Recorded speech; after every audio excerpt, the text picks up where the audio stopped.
Good morning and welcome to our first housing forum of 2021. I think many of us are glad to see 2020 pass. What a year. We continue to have the housing forum. We're doing it on Zoom and Facebook and YouTube.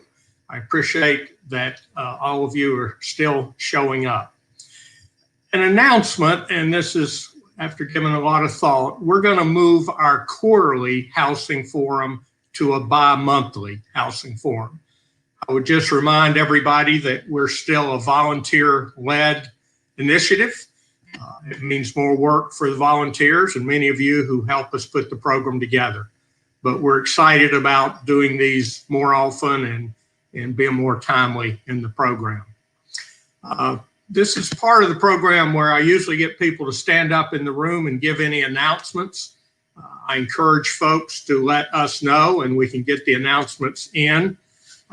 Several things that I would mention.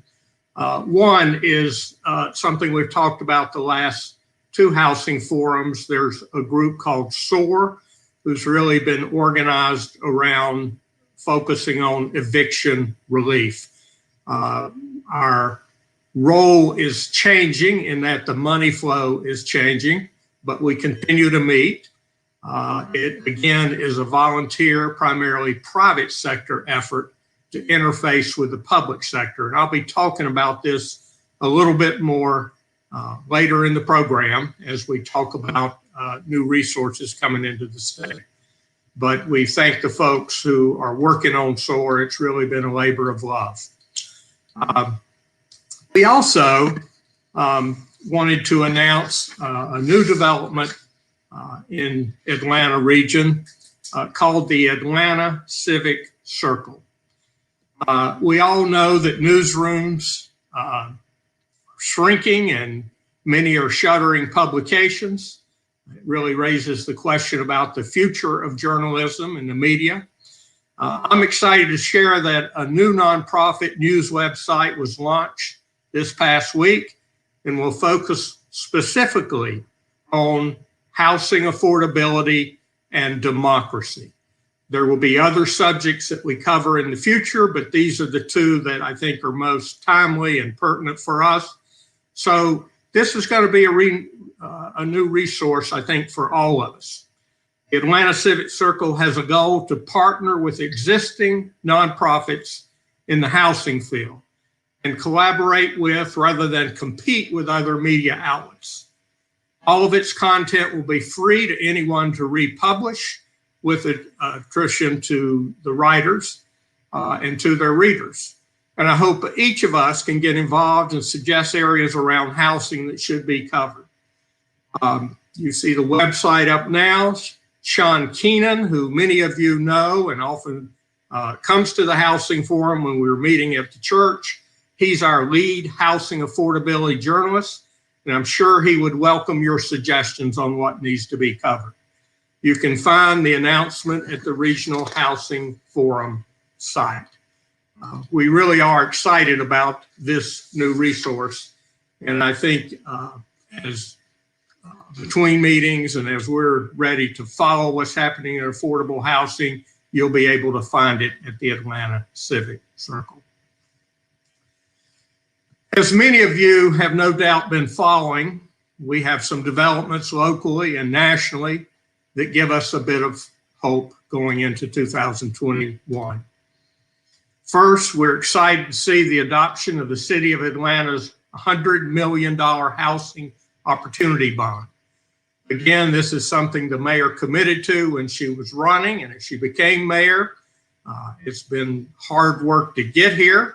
But that has been proposed. We applaud the mayor and the council, and particularly Matt Westmoreland, whose committee has been leading this up, to the advocates and to Invest Atlanta for moving this important affordable housing tool forward.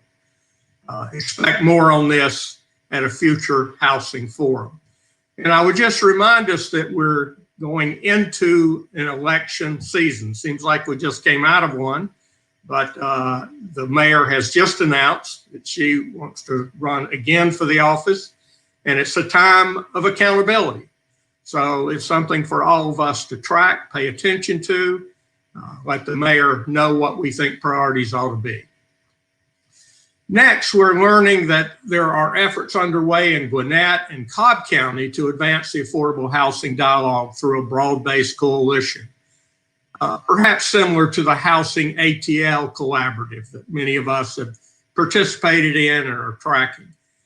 We take this as very good news. It's primarily being led by the private sector and the community foundations there. So we will certainly, you'll hear more about that, and we applaud that effort. Housing affordability is an issue for every jurisdiction in the region, and I would dare say the nation. So congrats to those involved in heading this up. On a national level, like many of you, we're items. The new administration has extended the moratorium on evictions and foreclosures through March 2021. And this is good news for those who have been out of work or behind on their rent. They get a few more months of relief. While this is very helpful to them during a pandemic, it's also a growing concern to small and medium-sized property owners who manage affordable units, who struggle paying mortgages on their properties. So we've got both issues to address. Part of what we're seeing as far as the money coming down to the state, it'll hopefully address some of those issues. The December stimulus package includes $25 billion in rental assistance. But the National Low Income Housing Coalition estimates that we need at least $70 billion to help with past due rent nationally. So we know additional stimulus and relief are being negotiated between the Biden administration and Congress. We also know that in Georgia, we're expecting $710 million statewide. We don't know yet whether DCA, Department of Community Affairs, or OMB will be facilitating the distribution of resources. I know those of us working with SOAR have been in communication with the state. We're standing by about who to work with. Also, each county that has at least 250,000 population is able to get those resources directly. So Atlanta, DeKalb, Fulton, Gwinnett, Clayton, Cobb, Cherokee, Forsyth, and Hall counties have all asked for a part of those resources for their counties.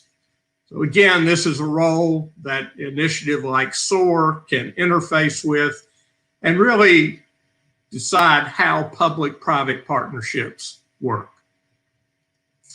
Also, President Biden also announced an executive order for HUD to reinstate the desperate impact rule of 2013 that the previous administration had rescinded. The rule addresses discrimination in the housing market by barring lenders, landlords, and others in the housing industry from requiring criminal background checks for tenants or using artificial intelligence to predict credit worthiness. President Biden's campaign platform called for $640 billion in housing programs. So we anticipate a number of announcements in the weeks and months ahead.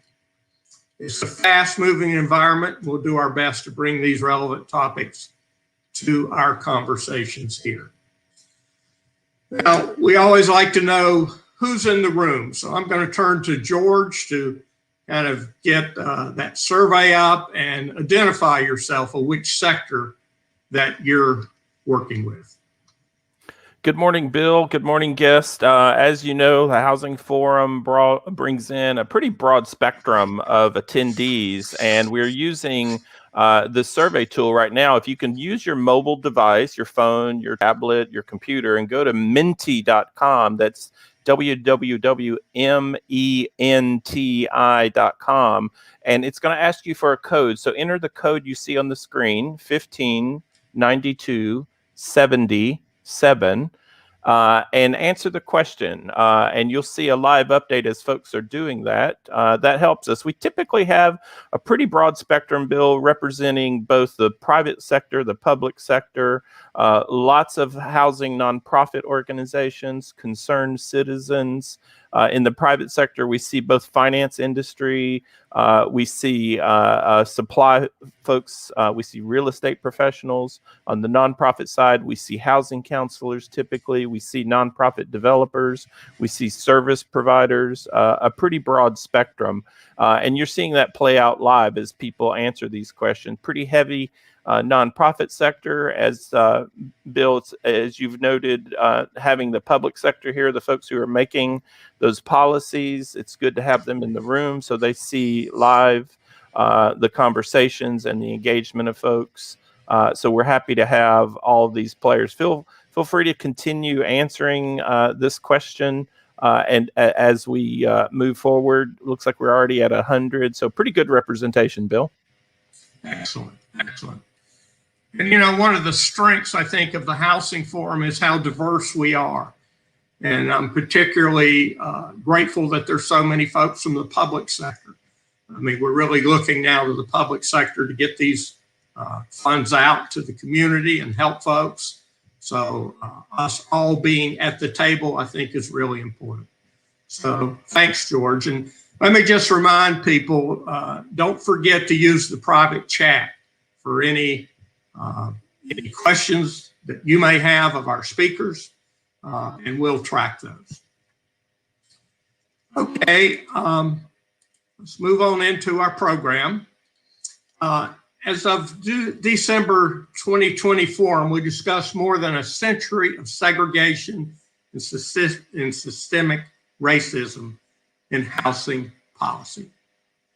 We heard from DeKalb County CEO Michael Thurman about how this impacted our region and the lives of those living in segregated communities. And we learned from a mapping presentation with Mike Carrington at ARC that this isn't ancient history. Segregation's role in the systems of Metro Atlanta lead us today to the lowest rate of upward mobility in the nation. To the lowest rate of upward mobility in the nation. The highest rate of suburbanization of poverty. And a central city that has the highest income inequality of the nation. Now, this is one of those things that the Chamber of Commerce doesn't tout. I think it's one of the things that as we love Atlanta and love the Atlanta region, we're proud of our history and we're proud of our community, but we also know that we have a history that does not serve us well. So how we acknowledge the history, how we change course, how we correct housing injustices, while also preparing for growth in the metro population. What are the tools that any of us might use to advance this issue? That's really a focus of the Housing Forum through the years, is what are the tools that would help us advance this issue? We've got new resources, we've got a new administration, we've got, I think, good communication between the public and private sector. We've got a table to continue this conversation, but we continue to look for the tools that might be effective. I'm very excited today.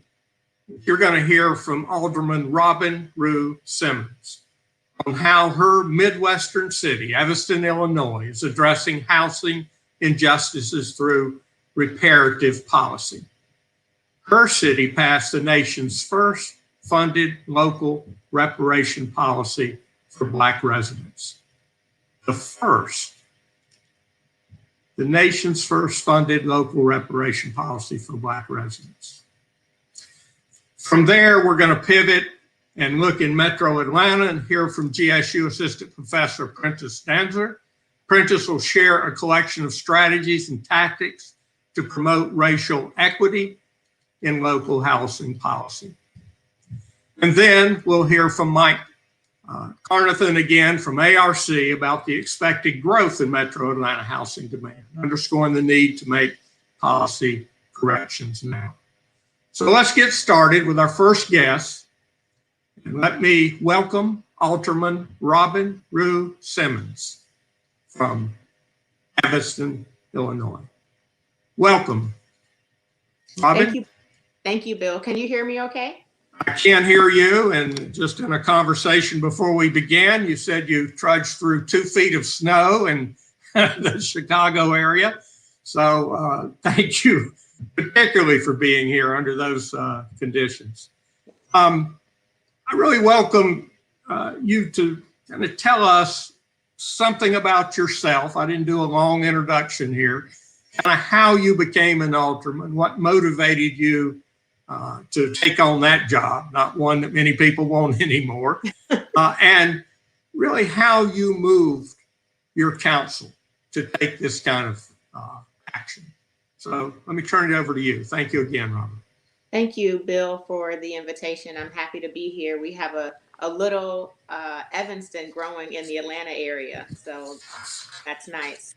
A little bit about myself. I am born and raised 5th Ward Evanstonian, and the 5th Ward is a historically Black community in a predominantly white and affluent Chicago suburb. We're on the north side of the city. We're a university town. Northwestern University is here. A beautiful tree-lined street with lovely beaches, and this is my home. It's also where I have raised my children and have invested in the community, built business, and serve. Now I currently serve as a 5th Ward Alderman in the same area in which I was raised and I enjoy. And a little bit more about myself as an entrepreneur, generally working in the housing space from 21 years old, becoming a real estate broker with the purpose of helping my friends and family build wealth, my community build wealth, understanding the value of homeownership and its path to building wealth. I continued on in becoming a GC to develop affordable housing, have developed dozens of affordable units in my city, many through the Neighborhood Stabilization Grant, if you remember that. And now I currently own and manage property in my neighborhood and on my block. I saw that we in our city were not enjoying the same lived experience. We did not have the same livability and rich Evanston experience as our white friends and neighbors. And as I observed that really at a young age, as in school, I saw that the divide was racial and that the neighborhood that I lived in was the one that had limited access to amenities. We are the only neighborhood still today that does not have a neighborhood school, inferior infrastructure, inferior housing stock, and poverty is concentrated. Turns out that's also our historic red line map. So before I decided to run for elected office, I did all the things I was supposed to do. Started a neighborhood block club, served on governing boards, one for Connections for the Homeless. It is a nonprofit in our city that focuses on homelessness and homelessness prevention. They also focus on affordable housing. I was appointed by the mayor to serve on MWEBE, working to make sure that the Black community was included, had economic opportunity, access to information and opportunity, ability to build business acumen and compete in our market, and did my own piece in supporting entrepreneurs and supporting folks that are going into real estate, advocating for first-time home buyers.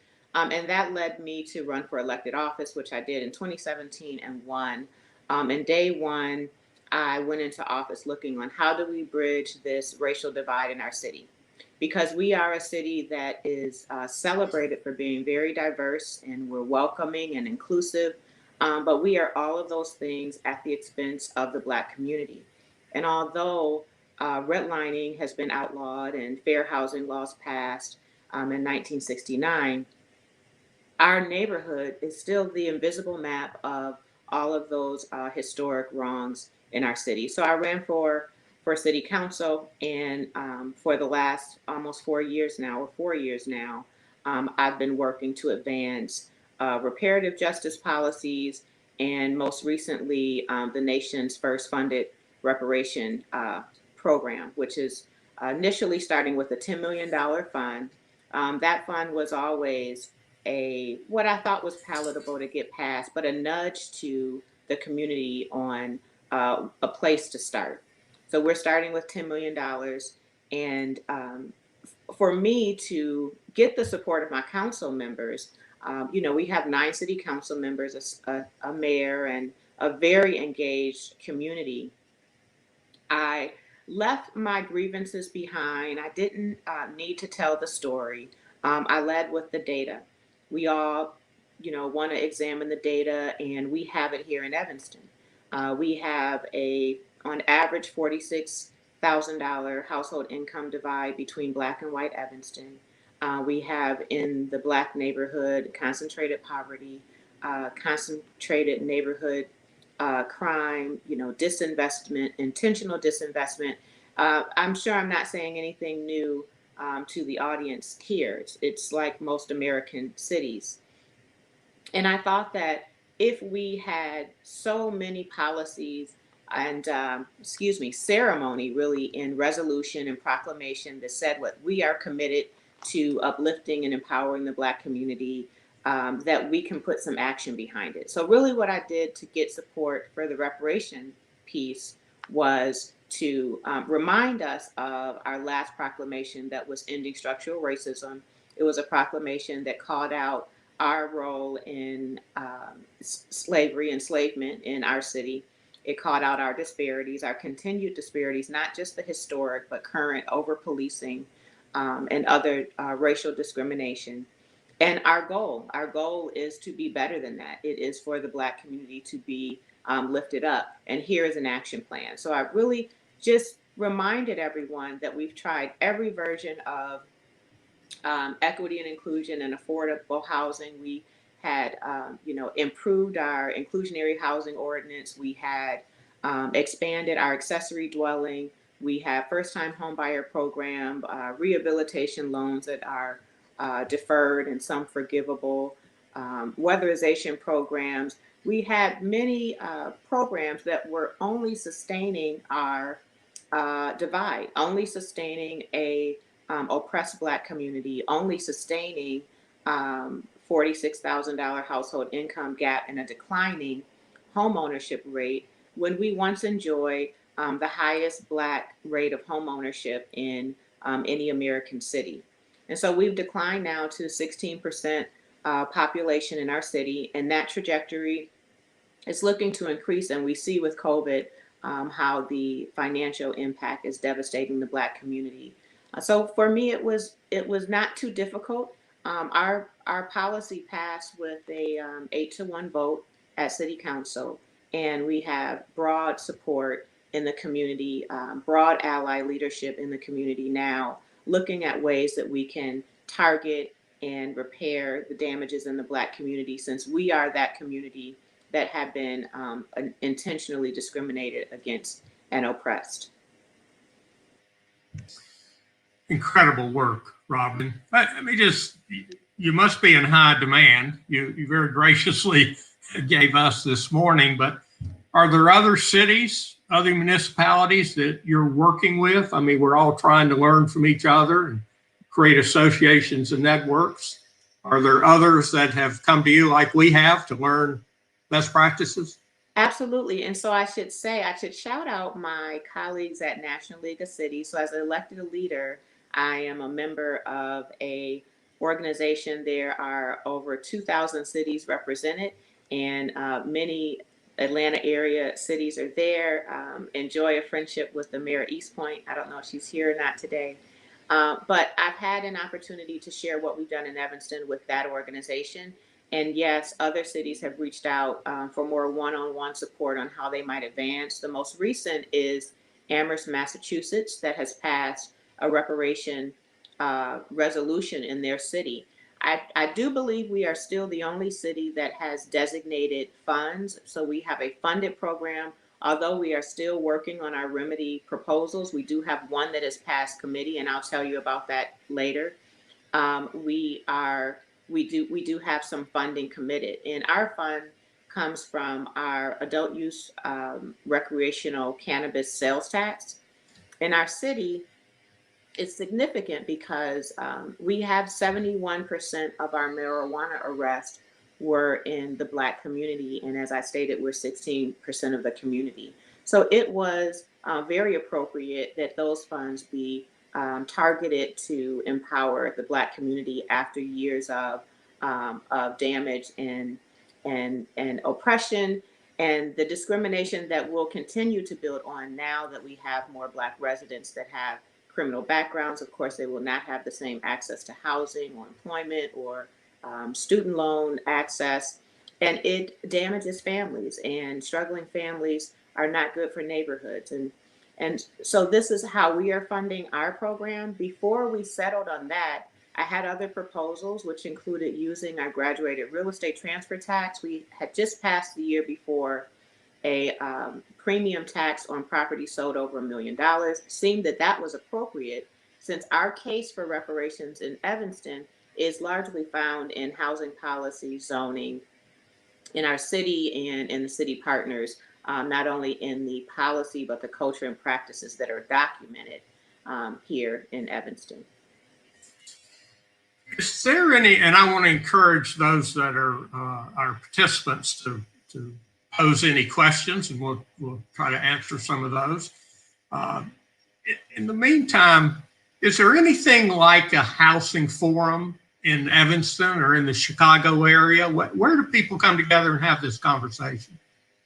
So we have a affordable housing committee now at the city of Evanston where we're having the conversation. There are affordable housing advocates in our community, including Joining Forces for Affordable Housing, which was birthed out of the Connections for the Homeless. But there are organizations that had, so we're in suburban Cook, we're not in Chicago, and Sure. there are organizations that are working on affordable housing matters. And Bill, that was really what led me to reparation. There's great work being done on affordable housing, but the initiatives and the programming and the funding is continuing to sustain our discrimination. It's only sustaining what I consider to be oppression of the Black community. So we needed to do something radically different, as radical as redlining and Jim Crowing, and as radical as the restrictive and exclusive zoning policy in our city. And that was reparations. It had not been done yet anyplace else. It's only been discussed at a federal level from my research. And the front line is where your feet are. And as a local elected, I thought that we might transform the reparations discussions and implement it locally where we're more nimble.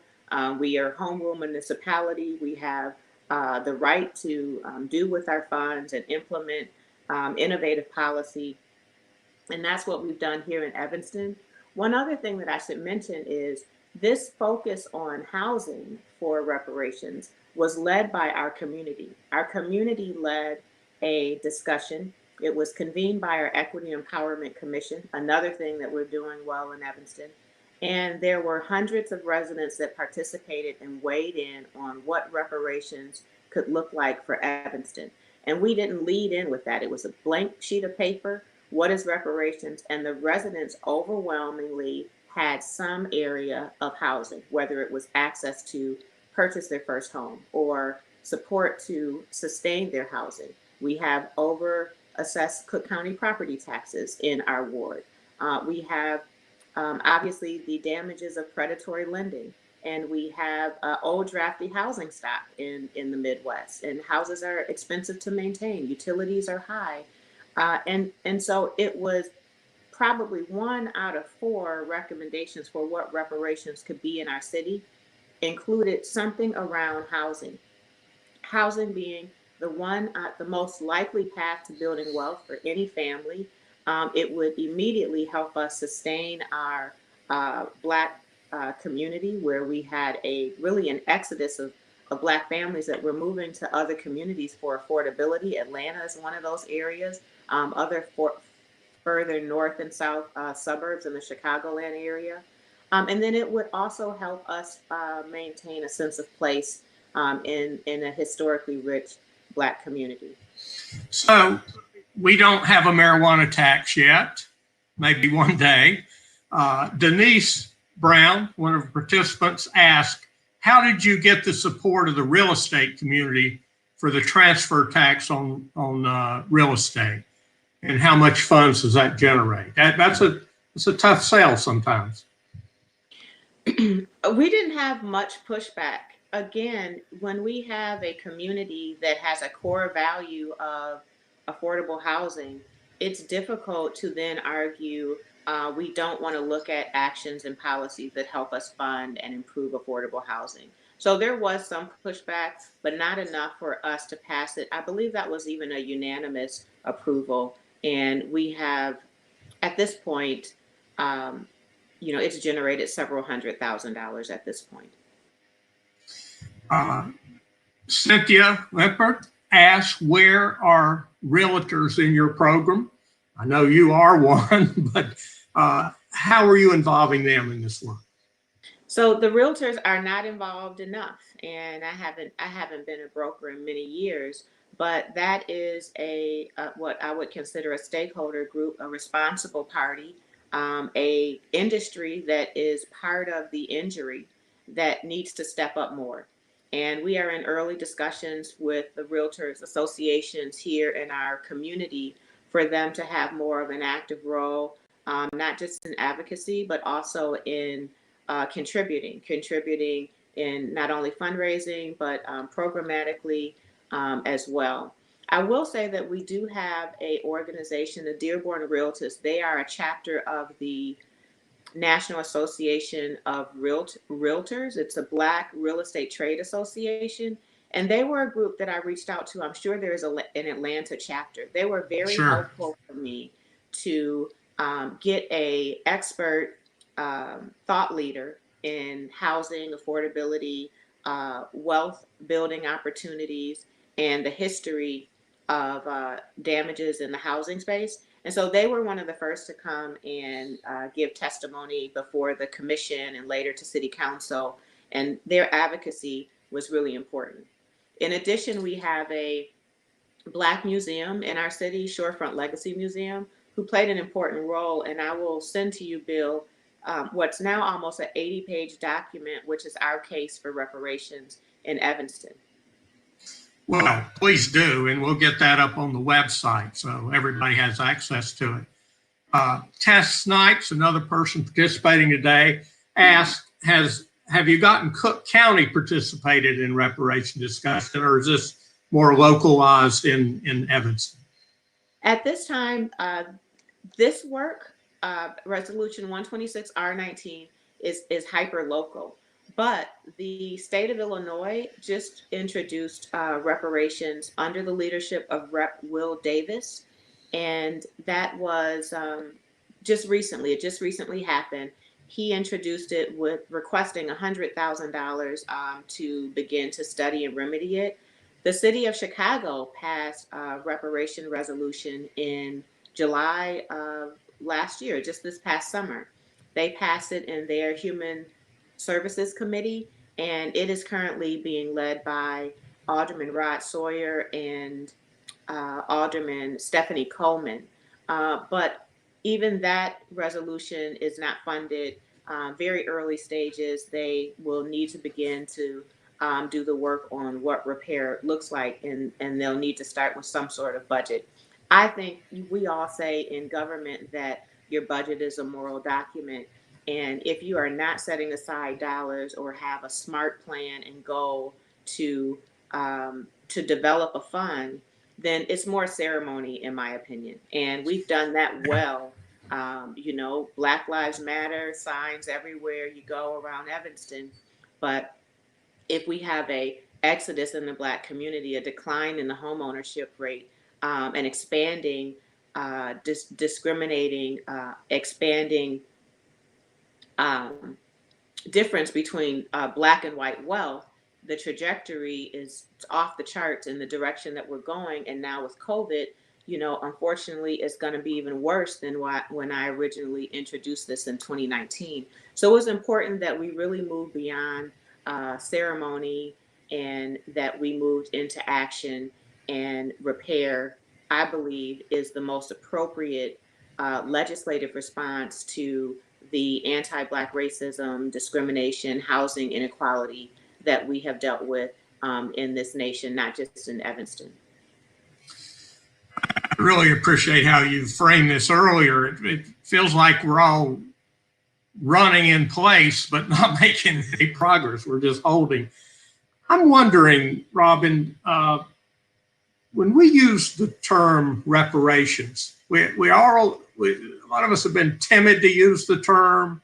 We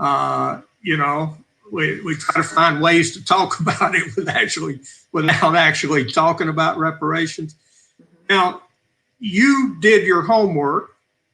You are a business person, so people knew you and you knew the real estate community. You're really relying on data, and that's so important. Let's look at the data and the direction we're going. Is that going to get us anywhere? Going to make any progress? How did you frame this? Just straight up? Did you run on that platform? Elect me, and I'm gonna work on reparations in Evanston, Illinois? Actually, I never discussed reparations during my campaign, and it was not on my mind at all when I was running for office. I was running to do more good policy. I was running to continue to work on equity, inclusion, and diversity, and make sure that we had more access to minorities in our procurement process. And I did not get to reparations until February of 2019, and I was elected in 17. And it was when I realized that we were doing that work good enough. We were winning awards doing that work, leading by example. Other cities were looking to us as a reference on how do you do this work. And our data had not changed. And I felt that it was becoming a little bit of insanity for us to continue doing the same type of work, applauding ourselves and celebrating our diversity, and not having the same livability for one targeted group, the Black community. So I just led with the data. I didn't lead with grievances. I felt that the moral argument has been in front of us for decades, for over a century in our city, being founded in the 1800s. We have had that moral argument. So if it wasn't enough for you to visibly ride through our city and see the decline in the quality of housing, and know that we have homelessness and all forms of poverty in our city, if that moral argument wasn't enough, then I decided I would move the conversation beyond that, move it beyond my grievances, and just put the facts in front of us. The fact is, when I requested how many resolutions have we had in the name of Black Evanston and empowerment, it was hundreds. We've had hundreds of resolutions in the name of we love Black people and we want better for our Black community. And even with that, we still had the racial divide. Talk is cheap. Right. Right. We all love each other, but we're not actually passing policy. The good folks up in Sandy Springs asked a question about creating the core values. Was the whole community involved in that, the core values for affordable housing? So we have a very engaged community, and our meetings are, I'm sure like yours in government, public, high participation. And yes, we have residents that come out and give their public comment. They organize together. They let us know their expectations and demands. So yes, the whole community is involved in our process. The entire community was invited to participate in our reparations development as well. And that's what led to prioritizing housing. All right, we're running out of time, so I want to get a few more in here. Elka Davison asked a question. Elka's been very active in the Decatur community around their effort around creating affordable housing. That's a small community just east of Atlanta. Why do you think existing affordable housing programs around rehab, first-time home buyer housing development didn't move the needle on racial disparities? I mean, you've stated we're all kind of running in place, but nothing really changed around that. I would say. How do you think that? Was it funding or the wrong programs, or are we just getting to the core issue of reparations? Well, I think the reparations is different than good public policy. So we should be doing these things, and these initiatives aren't race-based or injury-based. So the defense for reparations is based on an injured community. In our case, it's a Black community in Evanston. So I would say that it wasn't targeted enough.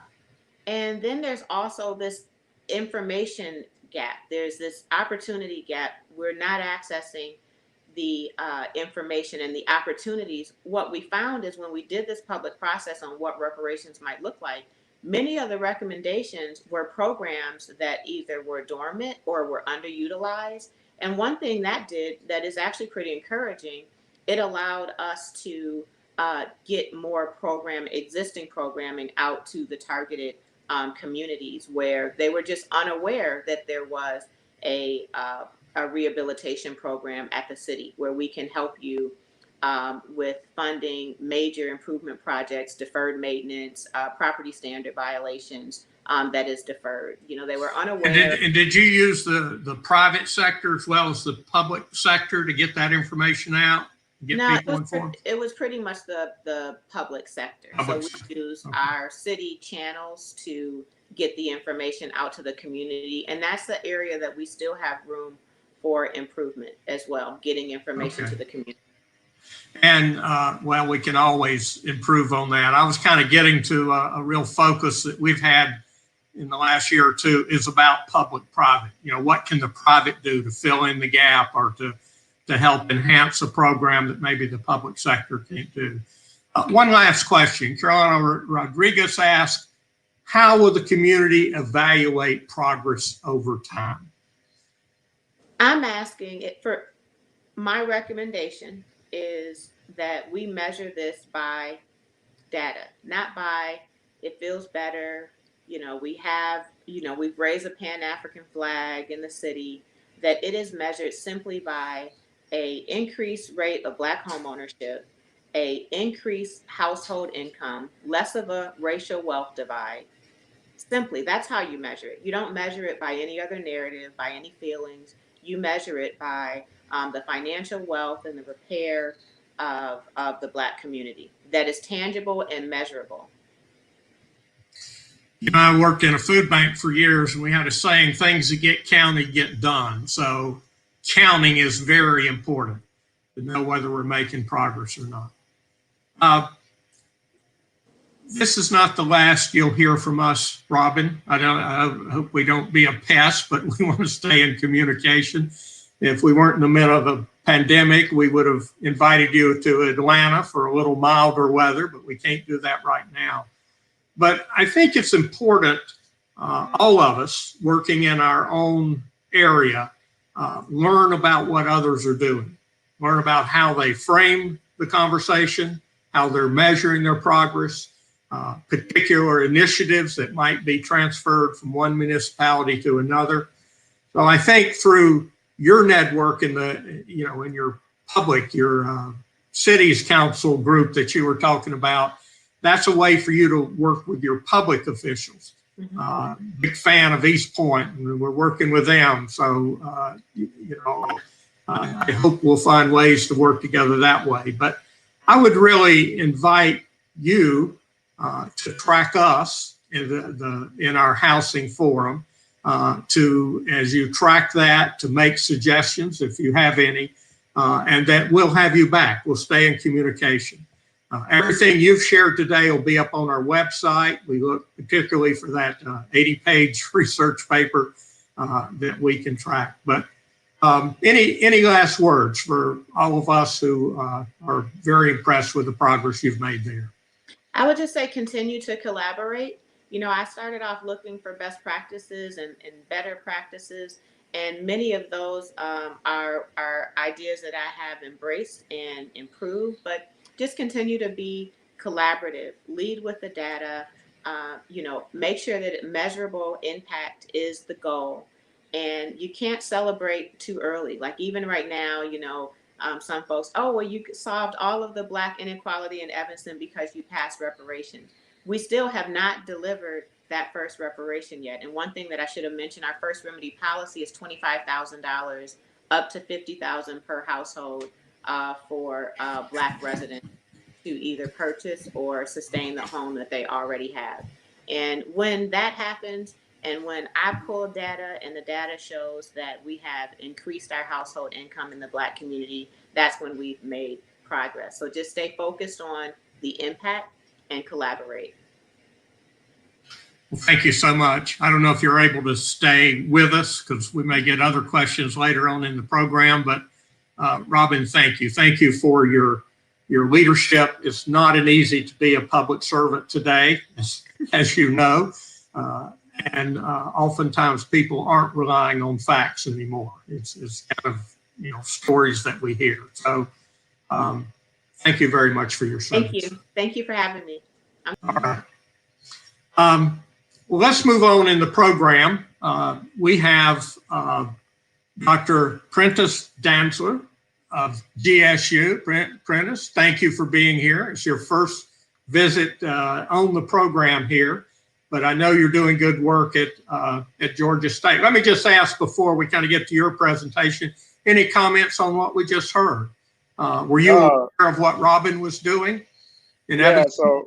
So some of the things that we'll be talking about in a little bit has to do directly with that. So the kind of conversation about reparations has been more highlighted in recent years, but I do think tying it specifically to housing policy is the way to kind of really think about wealth accumulation for Black communities specifically. So yeah, it was a kind of great kind of case study to think about what's possible across other cities, but particularly here in Atlanta.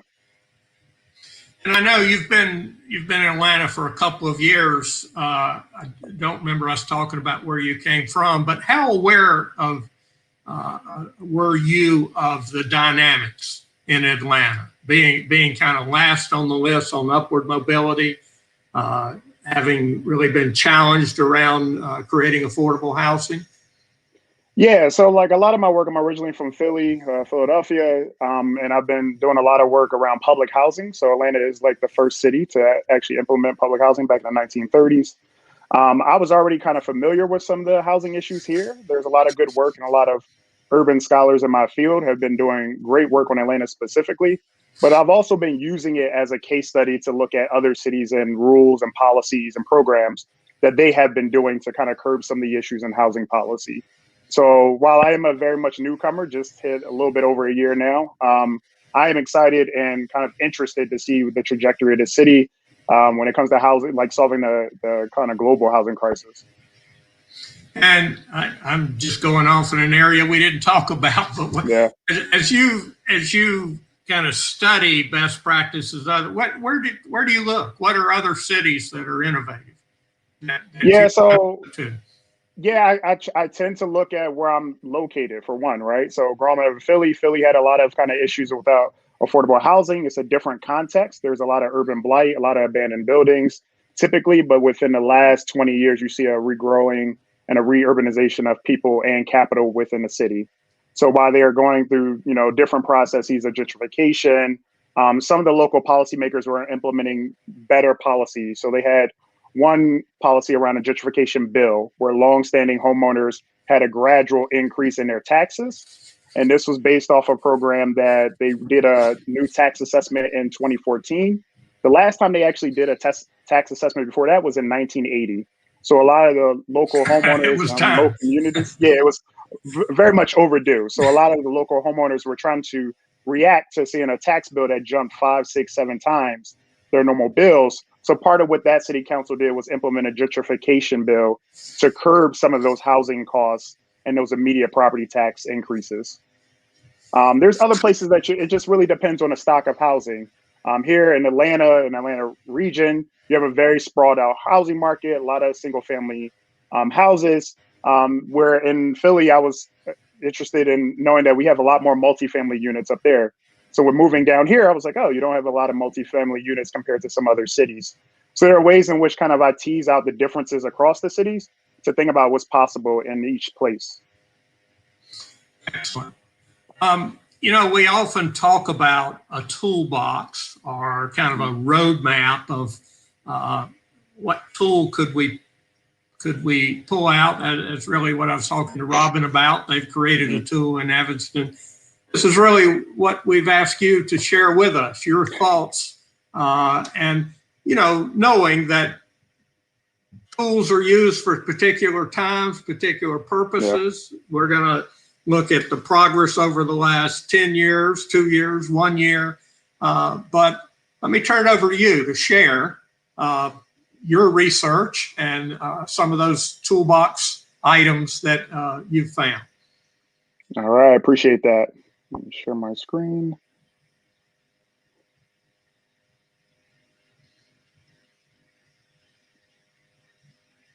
All right. Always so, when it works, Prentice. I know, right? So thank you for having me again today. As Bill said, I'm Prentice Dancer. I'm an assistant professor in the Urban Studies Institute here at Georgia State. I'm also a member of our internal Housing and Community Development Lab. And a lot of the work we do is to try to work with local nonprofits and organizations to promote kind of housing solutions across different spaces. So today I'm going to quickly kind of talk about some local housing strategies to promote racial equity. So for me, when we think about racial disparities, racial inequality is directly tied to our historic kind of racist housing policies that we've implemented here in Atlanta, but even across the nation.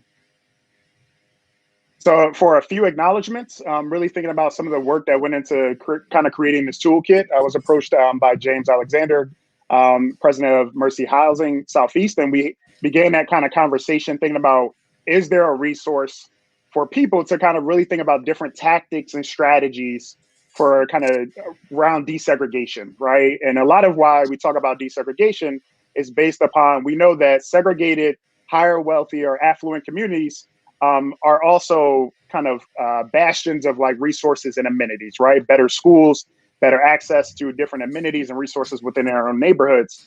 So we've been kind of pushing this kind of narrative of desegregation. This work was also done by two amazing graduate students that we have at Georgia State, Emily Rentz, who's a PhD candidate in urban studies, and Belle Durkin, who's a MIS candidate in urban studies as well. My colleague, Dan Immergluck, gave some useful thoughts. Dan has been in the Atlanta region for a while, and it has a wealth of knowledge that I draw upon to try to create this toolkit. And lastly, but not least, Atlanta Neighborhood Development Partnership for putting us in this conversation, but also giving us some comments as well. So with it being Black History Month, I kind of want to kind of discuss MLK, which is usually an easy go-to, but thinking about the more radical side and some of his critiques about the overall system. So back in 1967, he said, and one day we must ask the question, why are there 40 million poor people in America? And when you begin to ask that question, you are raising questions about the economic system, about a broader distribution of wealth. When you ask that question, you begin to question the capitalistic economy.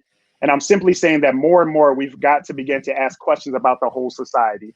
And I'd argue that we're kind of continuing to do that here today within the frame of housing. But we also know that it's immediately and intimately tied to other institutions or other resources like transportation, education, climate change, and other kind of aspects of our neighborhoods and communities. And we've been talking a lot about the kind of historic legacy of redlining. So this is the historic map of Atlanta specifically. And we know that in the past, we've kind of zoned out different neighborhoods that wouldn't have access to credit or capital, right?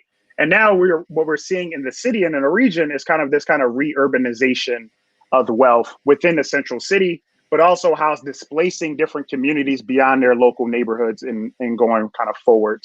There are three reasons why I would argue that we kind of see this.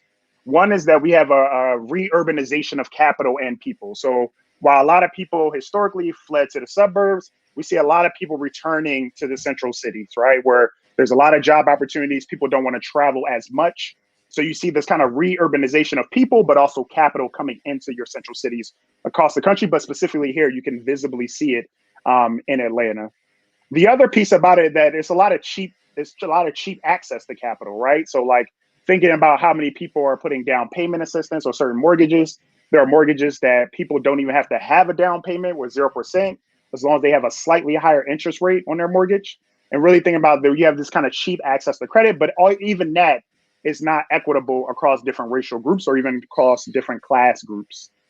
And lastly, we have kind of growing intra-society inequality. So while the wage gap has kind of drastically increased, we also see that wealth gap drastically increasing. So it's further dividing people for who has access to capital and who doesn't. And now we're seeing how this pertains to property rights, ownership rights, and even tenant rights in the frame of housing. Hey, Prentice, let me jump in and see if you can make the graphic full screen so folks can see it a little better. Let's see. How about There that? you go. Thanks. All right. So here's another map. Did some quick maps looking at kind of poverty levels across the Atlanta region. Here specifically is the percentage of families across census tracts. In the darker regions, you have higher percentages of family within that census tract below the poverty level. And as we can see, the darker the blue, the higher the concentration of poor households within these census tracts across the region. When it comes to how much we actually pay for housing, right? So a lot of times we think about 30% as that threshold, and we would really think that people should be under that threshold and how much they're actually paying for their rent. But we see that depending on the area of the city, you have higher concentrations of people paying between 30 to 50% for this particular map. You can also see that there are definitely concentrations of people who are paying more than 50% of their income on rents. Now, while we typically kind of look at renters as one kind of precarious form of ownership or tenure status, when we think about homeowners as well, we still see a similar but not as pronounced dynamic. So you see a lot of households of homeowners spending over 30% of their monthly income on their mortgages. And even at some point, the levels are increasing to see people that are spending above 50% of their monthly income on their mortgages as well. So while the housing kind of crisis largely gets categorized as a problem for lower income groups or particularly lower income communities of color, we see that a lot of households are spending exorbitant amounts on rising housing costs in their local neighborhoods. Now, the other piece about it is that when people talk about these kind of changes across the neighborhood, it's usually related to gentrification and how that puts more pressure on local housing markets. But part of it is that communities themselves are seeing that a lot of the issues, a lot of the policies, a lot of the programs don't directly solve the issue for lower income communities of color. And this goes kind of to the conversation that was had with Alderman Simmons, really thinking about when people are seeing new development in the city, and a lot of it is not affordable housing, a lot of it is either market rate rentals or high luxury condo buildings, or even housing at higher thresholds or higher levels of costs. People are having this subjective feeling or this internal feeling like they're being pushed out, right? It's not just the kind of feeling of it, they're actually being displaced as well.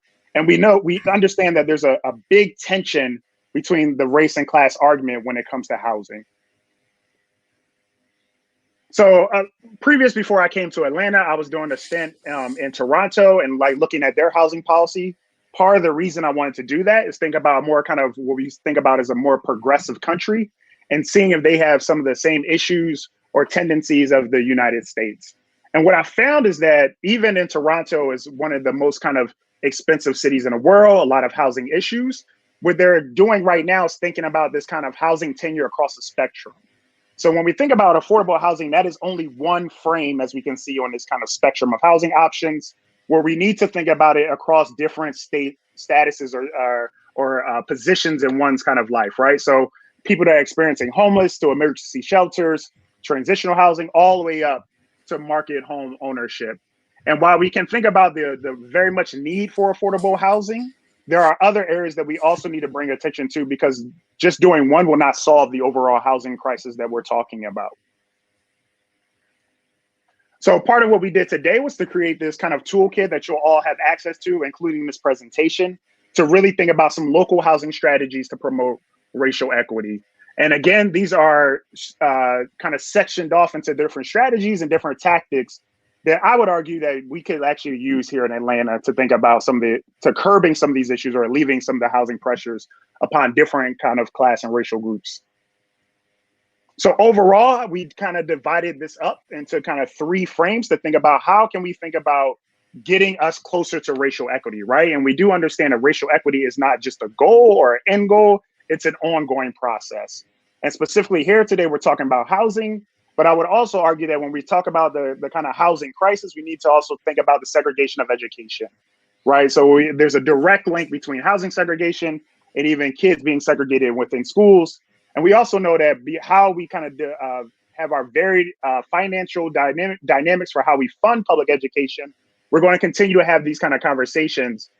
So what we thought to do here today is to bring it out between 3 different strategies. The first is really tackling the zoning issue. So really promoting kind of a desegregation role through very much zoning reform. The next is increasing Black homeownership to create lost wealth. And part of this deals with, 1, access to financial capital, but also kind of reparative justice that we were just talking about with Alderman Simmons, and how to get us to a place to really kind of get to racial equity.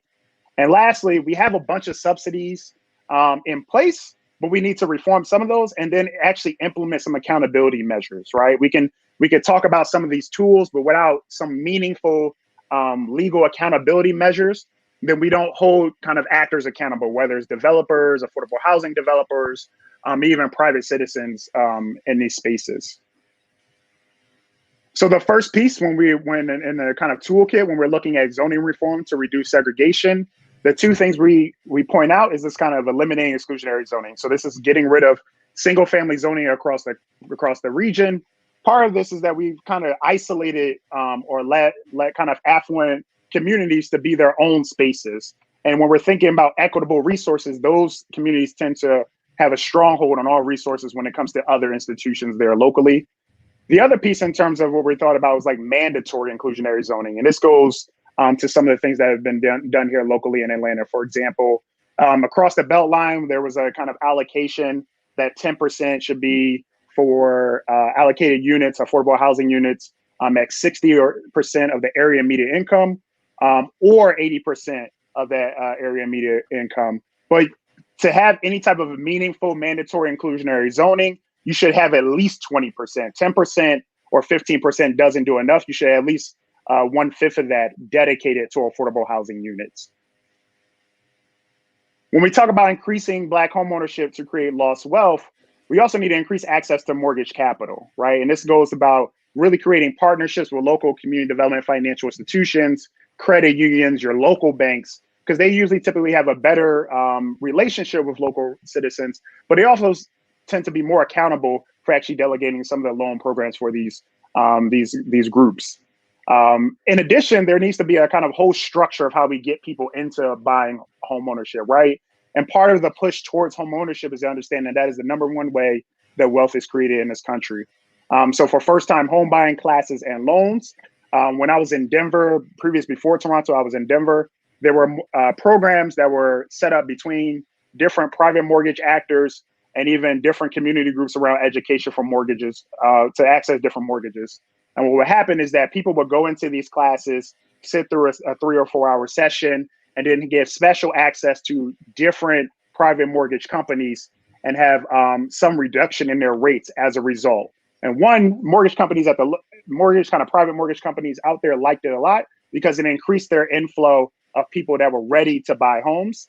And a lot of ways in which they found it to be more responsible and have less rates of foreclosures or people not paying their bills. So let me ask Prentice, who runs those classes? So part of it's actually a consortium. There's a local government Department of Community and Housing Development there locally in Denver. And there's also a consortium of private mortgage companies in the Denver region that partnered up to do that. Okay. The next thing we talked about is the credit repair counseling, right? So to get a better mortgage, you should have decent credit, right? And part of this is why we have FHA loans for targeted groups. If we can get people to even get a non-FHA loan, they can get rid of that private mortgage insurance, that PMI, right? And this would allow them to accumulate wealth over the course of that loan at faster rates versus the FHA counterpart. And then lastly, what we just kind of heard from Alderman Simmons is this idea of restitution of reparations, right? So while a lot of this kind of conversation is to think about what I call the politics of intervention, how can you intervene in some of these spaces right now? Part of it is that you'll never see that type of that equity issue, right? How can you get the Black community specifically up to the same levels as other kind of racial groups, unless you have some type of reparative justice within this space. So while you can desegregate communities, while you can open up neighborhoods to build more housing, unless you're having some type of targeted fund directly tied to reparative justice, they'll still have the Black community lagging behind their peers in a lot of these spaces, and particularly other low-income communities of colors as well. So like you said, Bill, before we don't have the cannabis tax yet, but we still should be kind of thinking about what other kind of tax revenue that we can actually think about to implement some type of reparative justice here locally in the city. Moving on to the other part of the kind of increased Black homeownership, a lot of the issues that we've seen across cities deals with the title work, right? So a family member passes away, and then the next of kin are trying to figure out where's the ownership at, right? Part of what we kind of push for here is to think about kind of legal representation or even education within the space to kind of clear up some of the confusion around titles being passed down to next of kin. The other piece in terms of alternative housing tenure options, right? So we could talk about home ownership, but I would argue that we need to really think bigger, right? So think about voucher programs as like the other form of housing assistance that we do from public assistance side, radically thinking about the issue of public housing. We don't typically have public housing anymore in the Atlanta region, but thinking about how can we grow that and tie it to other types of mixed income developments as we see in other types of spaces on a private side. Down payment and assistance is crucial, right? So even thinking about the Department of Community Affairs at the state level, really kind of pushing for more down payment assistance for lower income or first time home buyers within this space. The piece that we typically see in the Atlanta region is really dealing with litigation and enforcement. Like who's really enforcing any of the rules or policies here? And we see that there's a lack of like really strong enforcement across the state, but even here explicitly in the city. So part of in our toolkit, what we do is we push for local agencies, even local government, to implement some type of department and actually partner up with community organizations and nonprofit actors that are on the ground doing this work, right? And part of that is when, you know, a lot of the kind of organizations that may be on this call today are working with tenants around rights. Why wouldn't you have collaborations at the local level to secure people within their house or to curb some of the eviction processes or foreclosure processes that we are seeing happen for households across the region? And then lastly, on this kind of piece, the other way that we kind of strip wealth from households is really doing the appraisal process. So some places have mandated kind of objective form where it's like a computer run appraisal process. But with some of the colleagues I've worked with recently, I found that appraisers have a big, strong, and really how determining the wealth or the actual value of these homes. And we understand that largely, a lot of times, appraisers undervalue Black homes in Black neighborhoods, right? So like really thinking about a more accountability measure or even mainstreaming across, or even doing some education for real estate actors, but also appraisers within the space. Because a lot of times when you're looking at comps, it tends to be so subjective that a lot of the values are already just spoken out based on the sale of the house or the cost of the house or the selling price of the house. And lastly, when we're thinking about the subsidy reform piece and accountability measures, part of where we're noticing here is that we kind of need to increase or enhance this housing voucher program. We have a number of allocated vouchers in the city, but part of it is that you need to expand that, right? And really treating it as a way to kind of curb some of these displacement issues, but also keep people within their homes. Part of this is related to landlords don't have to rent to voucher holders. There was a recent kind of ordinance passed from Atlanta City Council to outlaw kind of discrimination based on the source of income, but that tends to be undercut or preempted by state kind of ordinances too. So while a lot of this kind of conversation has been focused on Atlanta region, there's a direct relationship that localities need to have with the state to change some of the legal structures that allow some of these things to take place. So that brings us to the consumer income protections, right? So getting at the issues around protections, and this deals with the housing voucher question, but it also deals with some of the other issues when people actually get mortgages, particularly FHA mortgages. Some of the things that we were noticing when I was doing work in Denver is that a lot of neighborhood associations or homeowner associations could directly forbid or outlaw what type of mortgages can be accessible in their community. So even when I owned a condo out there, to live in my condo development, you could not have an FHA or VA loan, right? So you had to have a private market conventional loan within that space. And this conversation is something I've been looking to kind of get in more to earlier. The issue, as kind of Alderman Simmons talked about, deals with data. There's not a strong data source for us to really think about it, but I would argue that we could think about how to do that kind of analysis locally to see if homeowners associations are another form of protective class to exclude people from their own communities. And then in terms of like the financial credit, we have LIHTC or low income housing tax credits to kind of build upon that, but also new market tax credits, which only could be for sale housing. But what we could think about is translating or transferring or evolving that policy to even the rehabbing of homes. And this will allow some people to take advantage of this credit source to do renovations or rehab their homes and fix up some of their homes in their communities. And then lastly, so the increased enterprise capital, right? There are definitely relationships, as I was just talking about, that local government could do with private investors, but particularly community development, financial institutions, credit unions, local banks here in the city, to make partnership agreements to kind of shift or direct people to getting loans from them instead of kind of the big banks. Community benefit agreements are always happening, right? So these are benefit agreements that are happening with developers that have some type of a public amenities or resources for those communities. The issue that we see about this is that a lot of times developers are not legally held responsible, right? So there's like an agreement made with the community, but there's a lack of accountability to actually see those things through fruition. So they might say, hey, we'll renovate your local park or your local public space. But a lot of times those agreements are never seen. And then the local community has little backing or little foot to actually challenge or fight that legally. And lastly, a growing movement has been pushing for community land trust. And we can see this in the Pittsburgh area of South Atlanta, having a growing amount of actually thinking about housing tenure where it's not directly related to the private market, right? You have a nonprofit entity owning the land, and then you have individual home buyers buying up that space or buying up the houses on that space. And what that does is it keeps the housing affordable for long periods of time, usually at 99 leases.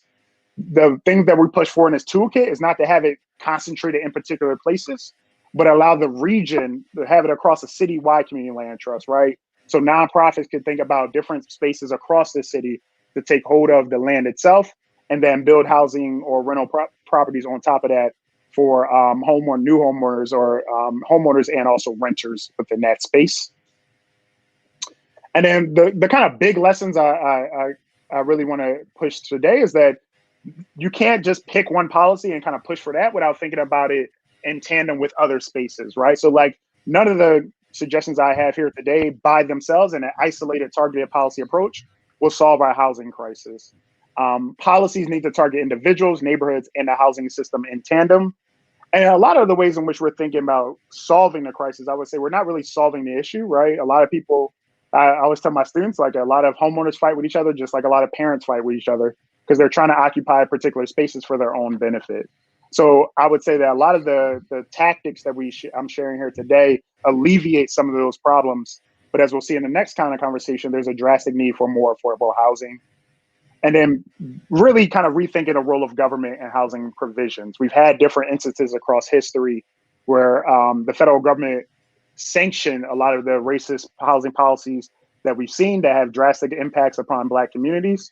We also need to rethink the role in actually changing that narrative, right? And saying how can they really redress a lot of the issues that they caused in the first place and not just cater to private interests or even developers within this space, right? Thinking about it more from a community standpoint versus a private sector or individual standpoint. And lastly, I'll leave with another quote for the more kind of critical side of MLK. We must recognize that we can't solve our problem now until there is a radical redistribution of economic and political power. This means a revolution of values and other things.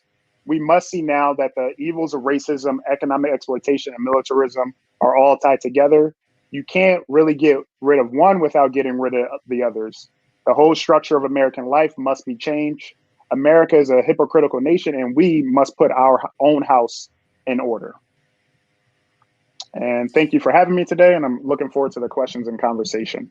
Thank you, Prentice. And that was written over 50 years ago, and it's still Yeah. true today. What a toolbox. we could take each slide and do a forum, and we have over the years. I mean, we've connected education to housing, health to housing, transportation options to getting to jobs, to paying for housing. So it really is a holistic piece. Let me just ask, you've got a lot of strategies, a lot of tactics. That's what we ask you for. I'll remind our audience that they can find this at our website, and you'll also be able to find it at the Atlanta Civic Circle, where we're going to populate these kind of studies. But which should be prioritized given the current environment that we're in? I mean, we need to work on all of them, and that was Robin's point too. But if you had to pick in the environment we're in right now, where do you begin, Prince? Yeah, so this deals with like that politics intervention, right? So thinking about the local political structure here in Atlanta, thinking about city council. I mean, I'm pleased to see that the mayor and the city council passed that $100 million bill, right? But that was promises made in our last campaign that we're just now seeing. So that still needs to be increased. Even that bill is said to not deal with tax revenue, but any kind of meaningful kind of look at that, I think we need to kind of increase that affordable housing bill going forward. The other piece that I would say we need to push for right now is this kind of issue dealing with tenants' rights. So while we have eviction moratoriums in place, a lot of cities, especially even here in Atlanta, we saw that landlords were still filing for evictions. Even affordable housing developers were still filing for evictions during that time, although the cases were not being heard. All right, so like actually establishing some real quick tenant protections for these renters would actually curb some of the displacement strategies that we see within this space. And lastly, I would think about really kind of thinking about partnerships with local banks, local credit unions, and those kind of community development. A lot of these conversations tend to be soloed out or isolated, where it's like, what can local government do, or what can the private sector do? And unless you're thinking about these kind of bigger collaborations, we'll still be having the same conversation and still pulling up the same MLK quotes 50 years from now as well. So again, pointing back to the survey of who's in the room, important that we've got a diversity of folks at the table. It's really key that we're not just talking to ourselves.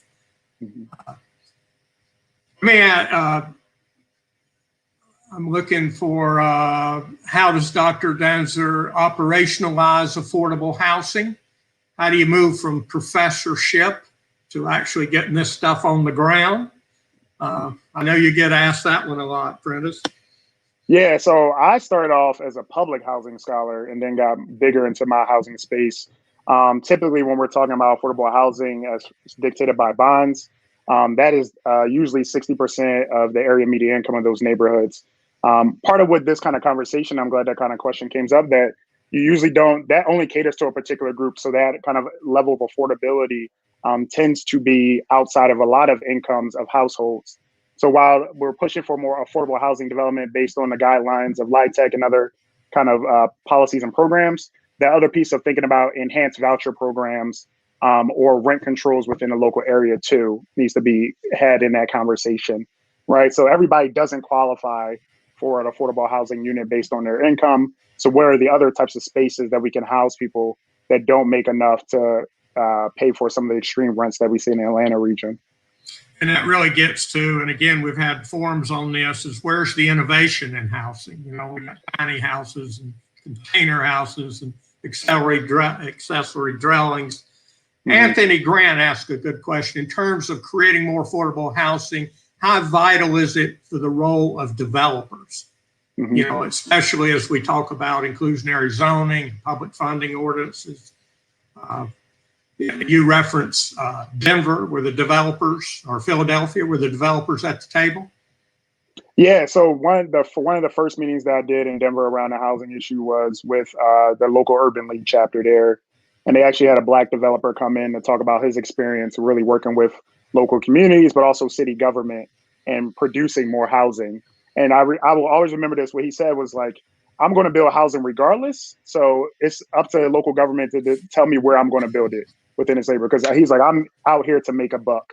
The role of developers is instrumental in how we're really dealing with the housing crisis. Historically, Atlanta has usually catered to developers without requiring a lot from them in this space. So while you're bringing them in partnership, you still need to hold them accountable for actually producing the type of housing that people actually need here locally.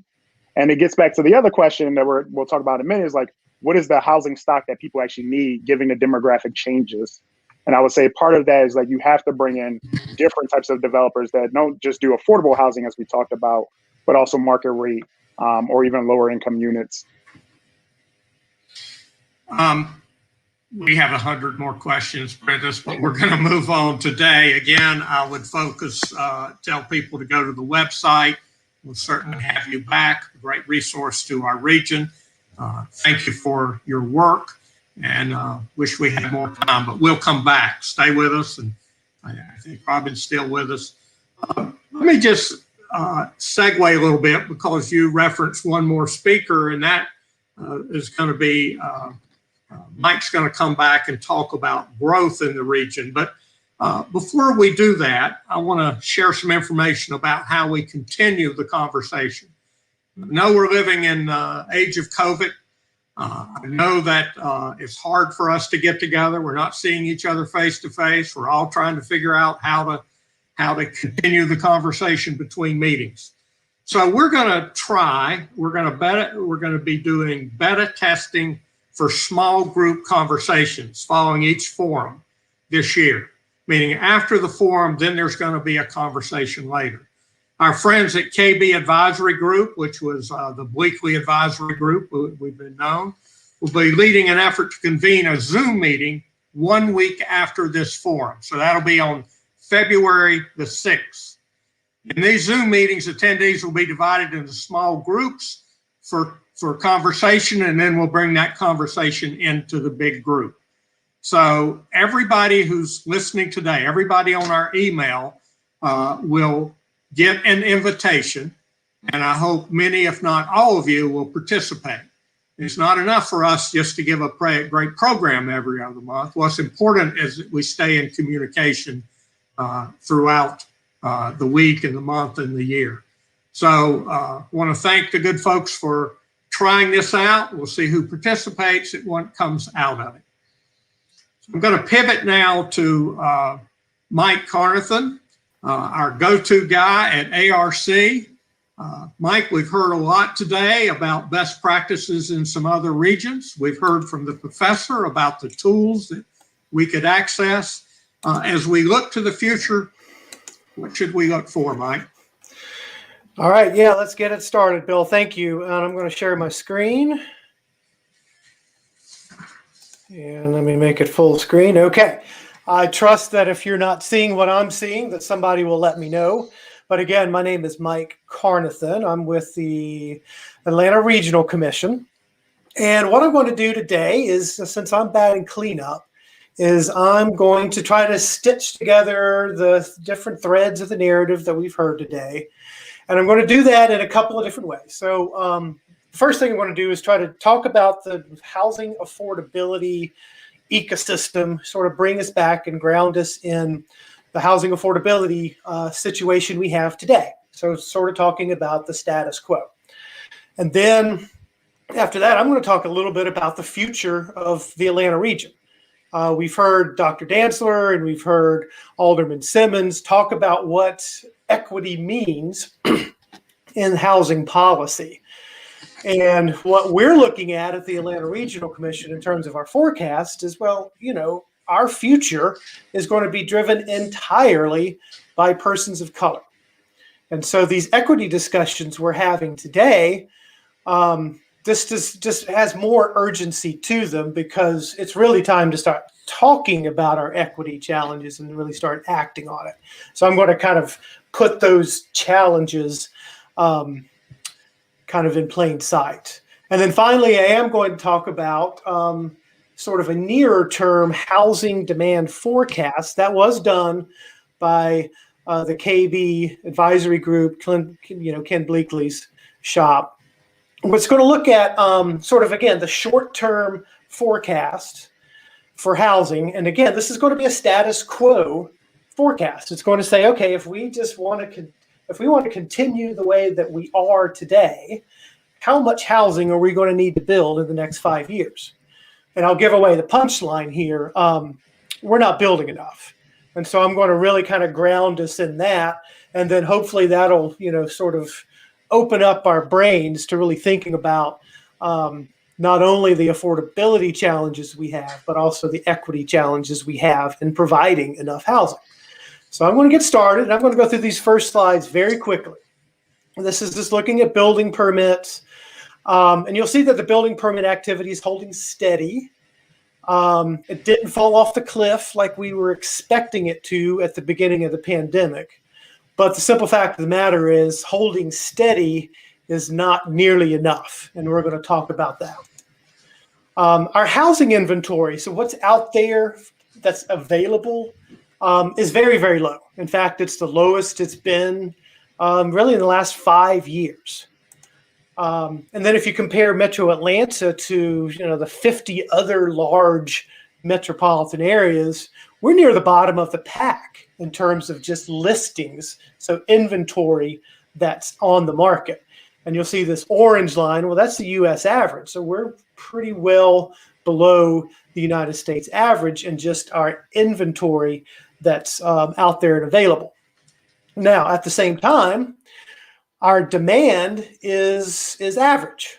I mean, if you look at it compared to all these other metropolitan areas, it's in the middle of the pack. It's slightly above the U.S. average. But what this means is we have a situation where we have extremely low inventory and demand that's, somewhat average. So if you have that situation, well, guess what? Home prices are going to keep going up. And we've seen that, and we've actually even seen an extra bump in the last months of last year where home prices have risen tremendously. At the same time, rents are rising too. And while we're talking about rents, we've actually had a situation here in Atlanta where if you look at the rent growth over the past 5 years, and that's going to be these little bubbles at the top.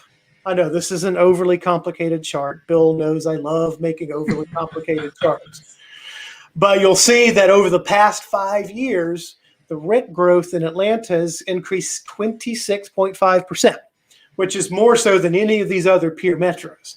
And yes, there's a math issue here. So if you start from a low base and you're calculating percent change, it'll tend to be higher. But if you compare Atlanta to other metros with the same rents like Houston, Philadelphia, Dallas, even Chicago, you'll see that they're not even in the same ballpark as us in terms of the growth in rent over the past 5 years. So all of this put together is like, yes, we do have an affordability challenge here in the region, and this affordability challenge is affecting our low-income renters the most. So what we're looking at here, and you saw some maps that Dr. Danzer put up, and this is just going a little bit deeper into that. This is looking at cost burden by household income. And let me just do a definition check real quick. Cost burden means that if you're paying more than 30% of your income on housing, you are considered to be cost burden. If you pay more than 50% of your income on housing, you are considered to be extremely cost burden. And we're showing this by income. So, naturally, the lower the income, the higher the cost burden is. And then if you add it up across the 10-county area, we're talking about 146,000 renter households that are extremely cost burdened. These are folks that are in highly unstable housing situations.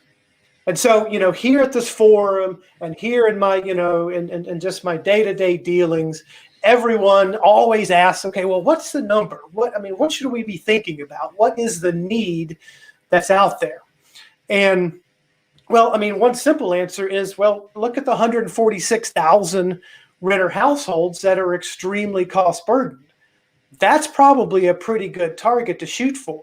Now, that doesn't mean that we need to be building 146,000 units, but in some combination, and what we've been talking about today, in some combination of new building, of preserving the existing supply, of policy changes, things that ARC's Atlanta the things that Atlanta Regional Commission's housing strategy sort of outlines, we need to get to that 146,000 because, again, highly unstable housing situations. And just imagine, I mean, how much money do these folks, if you're paying 50% of your income, how much money do you have left for food or clothing or childcare or college? So anyway, put that 146,000 number in the back of your head. We're going to come back to it. And here's a map, again, similar to what Dr. Dancer showed. This is just highlighting those areas where at least 30% of renters are in that extremely unstable situation as renters. And the key takeaway here is every single jurisdiction in the 10-county area has pockets of these highly unstable housing situations. The same story for the owners. It's just a different scale.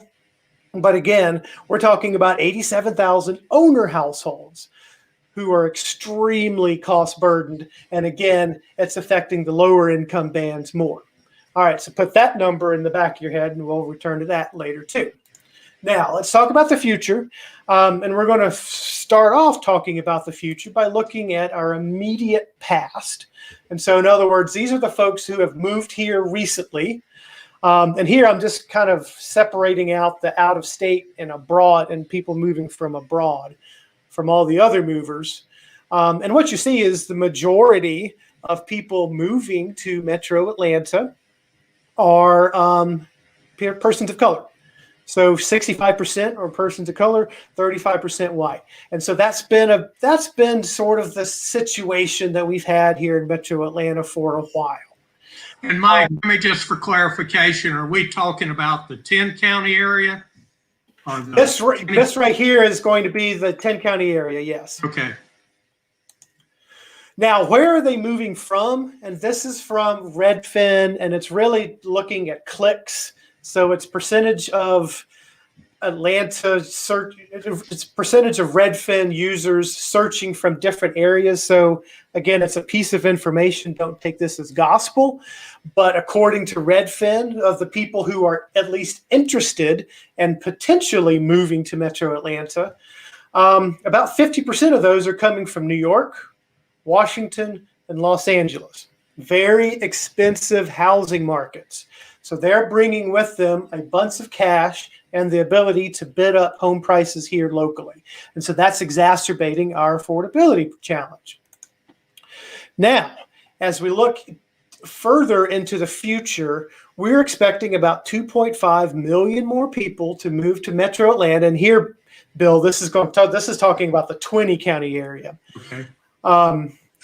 But about 2.5 million more people, which means that in 2050, the 21 county area will have 8.6 million people. So who are these folks that we're expecting? Who are these new residents? This population change, that 2.5 million that I was talking about, is going to be driven entirely by people of color. Our forecasts even suggest a slight decline in overall white populations by 2050. And so this just reinforces the urgency of action of what we've been talking about all morning about developing these equity policies, because the future of the Atlanta region is, again, driven entirely by people of color. Here's where we think those folks are going to move to. This is looking at population change per square mile. So it's sort of a densification of population. You'll see that these areas already are some of the most expensive housing in the region. Compare that map, the forecast map, with the map that I showed you earlier, and you'll see a lot of our renters are already struggling with housing costs, and we're going to be adding more people to those areas. So that's going to exacerbate the challenge unless we take some pretty bold action. All right, now I'm going to finish up here, and this slide is best read in your best Bill Bowling voice. You know, it's like, okay, what does this mean? Get on with it. So what does this mean? Well, here we're going to be talking about the Bleakley housing demand forecast that ARC worked with them on. And here we're looking at units needed over the next 5 years at 70% AMI and lower. All right, so a couple of things before we move on. This is a status quo forecast, right? So in other words, we looked at the income composition, we looked at the housing composition as it exists today, and then we looked at ARC's forecasts for the next 5 years, put them all together, did a bunch of math, made a bunch of assumptions, and we came up with this. So annually, we need about 4,700 units at these price points. So this would be your affordable housing stock. 4,700 units annually over the next 5 years to maintain the status quo.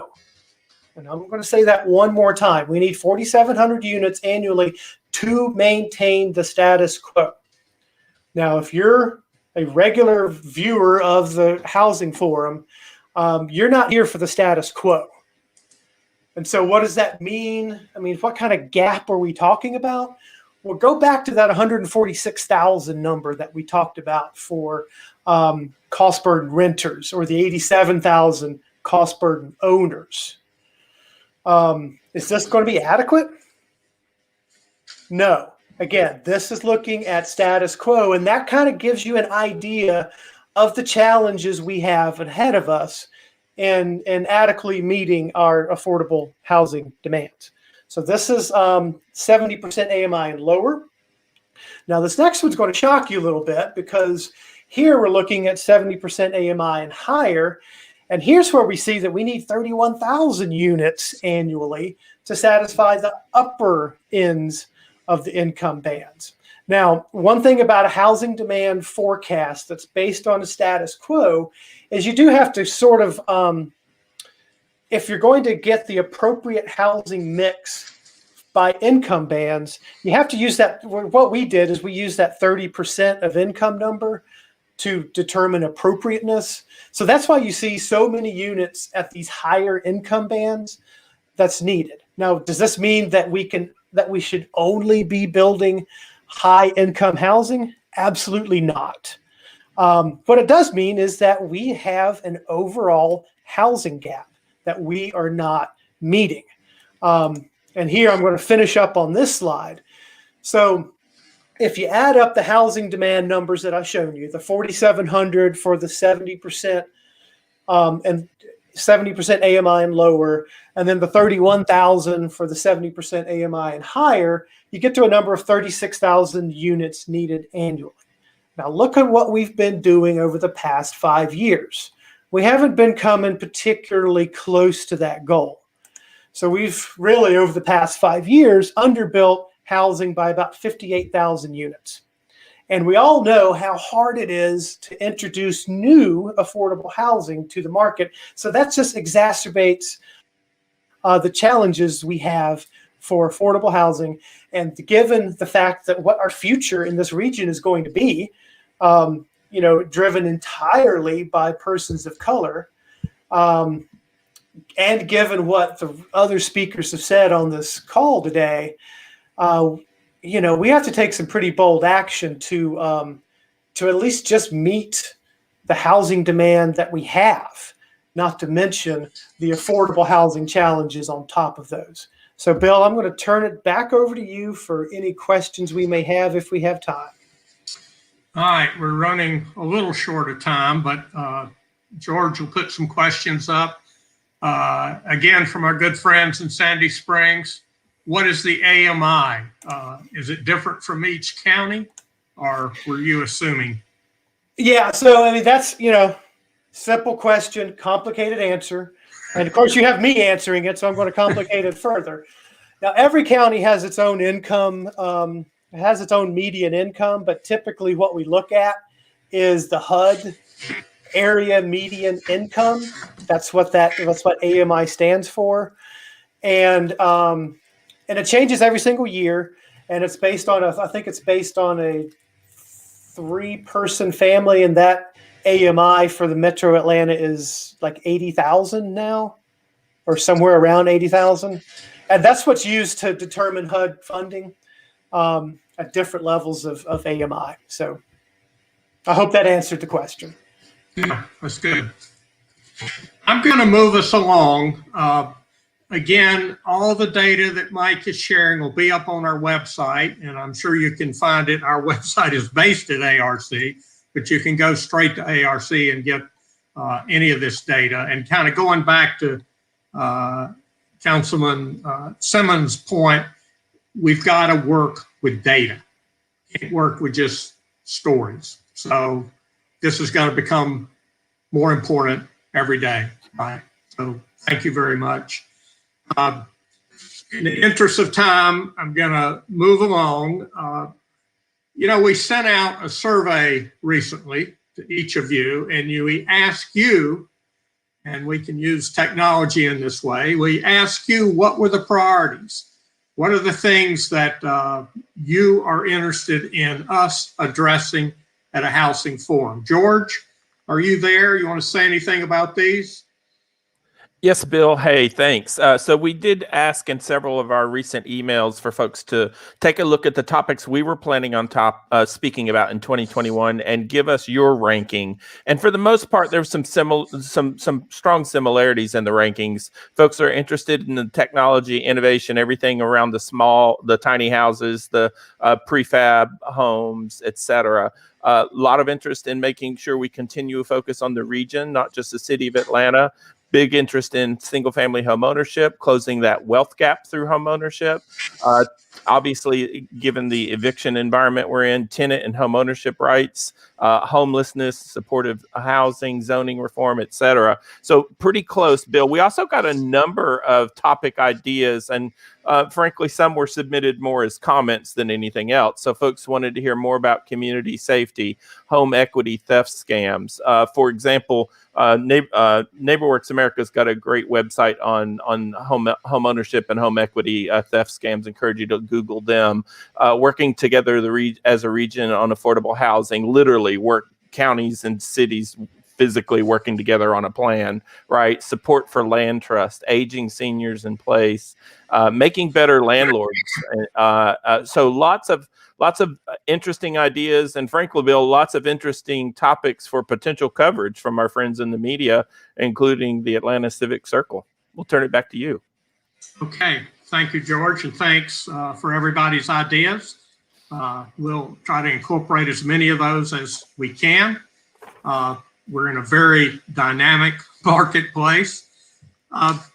Just to sum up, I want to thank Councilman Simmons. I want to thank Prentice, our new resource at GSU, always Mike, for giving us the data. Very, very good program. I still am kind of stuck on that number, Mike. 146,000 people severely cost-burdened renters and over 56,000 homeowners. It feels overwhelming. Another way to look at that is we're overwhelmed with opportunity here. We know what the issue is. We've got access to data. We've got some new groups on the scene, just like Atlanta Civic Circle, which will be focused on this. We've got House ATL. We've got new organizations and conversations going on in other counties. Gwinnett and Cobb we referenced. We've got research. We've got best practices. There really is coalitions built around this, and we'll continue to track Evanston and Philadelphia and Denver and other places. And maybe most importantly, I think we have built some trust between the public and the private sector. It's up to us to hold our policymakers accountable, but it's also up to us to offer the resources and the ideas and the people power to try to implement some of these ideas. I want to thank, because we're still a volunteer outfit here, particularly want to thank George Bergen from ANDP for the work that he does putting this program together. I want to thank the folks, Bruce Gunner and James Alexander, Detta McLeish-White, Marissa Ghani, kind of our core group, and we meet at least once a week, if not several times a week. And then you can see on the screen our advisory board. We have meetings with these folks, or just call them up directly and ask for their ideas. Any of these things, any of you can participate in, or as you see people on that advisory board, reach out to them. I want to remind people that the conversation will continue. This is not just a presentation, but it's a conversation. So the next conversation will be on February the 10th into those small group conversations. So look for that invitation. You'll probably get it today or tomorrow. And that really will be a way that guides us into this larger conversation of the Housing Forum. And finally, I just want to say again that we have a reporter, Sean Keenan at ACC, Atlanta Civic Circle, who's going to be hyper-focused on this issue. So you can find his contact information on our website or the ACC website, but this is a tremendous new resource, I think, for us in the region. So I want to thank everybody for being here today. This is not what we want. We'd like to be together again, but hopefully that'll happen in the year to come. Thank you all. I'm feeling a real sense of empowerment and a sense of us working together in new ways that we haven't seen before. So I'll see you all soon. Bye-bye.